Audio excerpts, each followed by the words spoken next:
The Dating Show, brought to you by olderdatingonline.com. Hello, Debbie. You're looking really good today. I wouldn't have said that would work on most women, but it does on you. Striping. Thank you, Rod. I don't know whether that's a compliment. I have a way with words. Let's just paint the picture. You're a nice stripy top, blue and white, and then you've got a sort of grey type jumper on, and then you've got this scarf. You've got Flowery red. Yeah, red, sort of pink and black scarf. There's lots of colours going on there. Bit of contrast. Yeah, but it does work. Thank you very much. And as always, you look gorgeous, Rod. Thank you very much. See you after the show, as usual. Okay. Right, okay, so I've left this one to you. So, right. Well, what are we talking about this week? We're talking about ED. Now, ED. Now, ED. Yes, you know we cover health issues. We cover health issues here, and this is an important issue for relationships, Rod. It's erectile dysfunction. We're talking about erectile dysfunction? Yes, apparently it's a common problem. I've gone all hot. I'm having a flush here. Yeah, right, calm down. I spoke to London GP, Dr. Rob Hicks, who says it is a big problem for many men. Glad you spoke to him. I wouldn't have been able to cope with this one. Erectile dysfunction and impotence, are they the same thing? Yes, they are.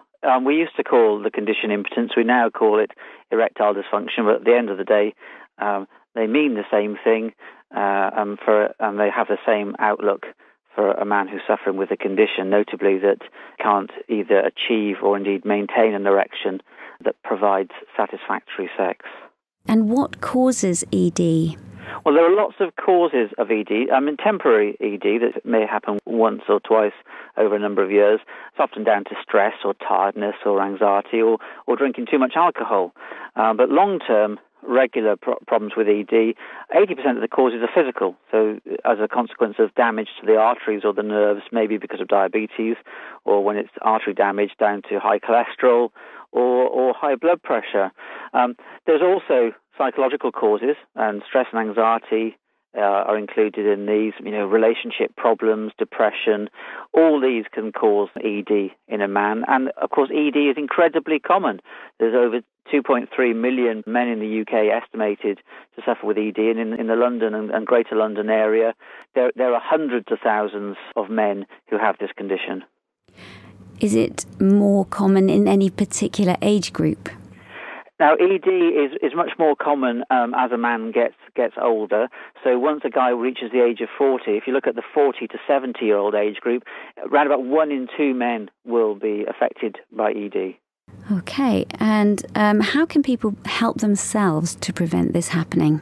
Well, the sort of things that people can do themselves to help prevent ED in the first place is obviously live a healthy lifestyle, so a healthy diet, don't gain too much weight, low-fat diet, certainly don't smoke, and don't overdo it with the alcohol. And if you've already got ED, these lifestyle steps will usually help to some degree, because it's the damage to the arteries that generally is the most common reason for developing ED in the first place, and that means that the blood can't get through to the penis to cause an erection. So if you look at all those steps that we talk about for helping people avoid heart disease, they're exactly the same steps that we would advise people to take to help avoid ED.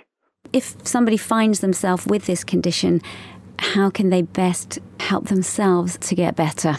I think the first thing that somebody can do with ED is, firstly, don't feel embarrassed about it. Pop along to your doctor and ask for some advice, because the sooner the condition is treated, then the better the effects will be on maintaining a healthy sexual relationship with your partner.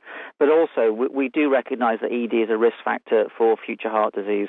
It's like an early warning signal that in years to come, in 3 to 5 years, a man may suffer with heart angina, chest pain, or indeed a heart attack. So if a guy is still feeling embarrassed about raising the subject with his doctor, then why doesn't he just say, I think I ought to get checked out for my heart or my circulation or for diabetes?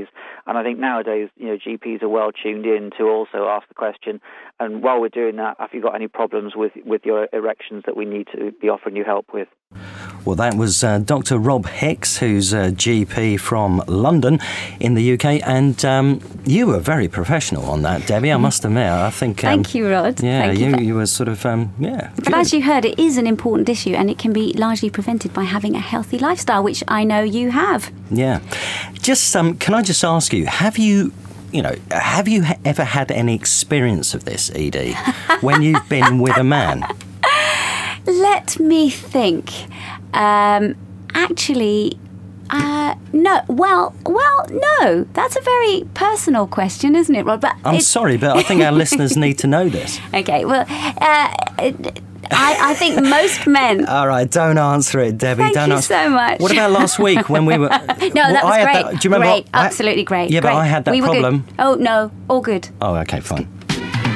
The Dating Show, brought to you by olderdatingonline.com.